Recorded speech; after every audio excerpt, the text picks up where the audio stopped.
বানিয়ে দিছে। কথা বলেন ঠিক কিনা?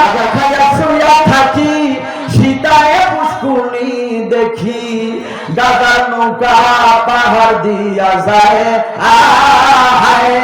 দাদার নৌকা পাহাড় দিয়া যায়।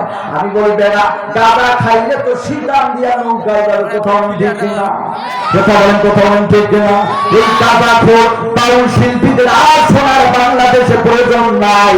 এখনকার সোনার বাংলাদেশের ছেলেরা, এদেশের যুবকেরা এখন ইসলামকে ভালোবাসে, এখন তার কোরআনের কথা শুনে এখন ভালোবাসে ডক্টর মিজানুর রহমান আজহারীকে।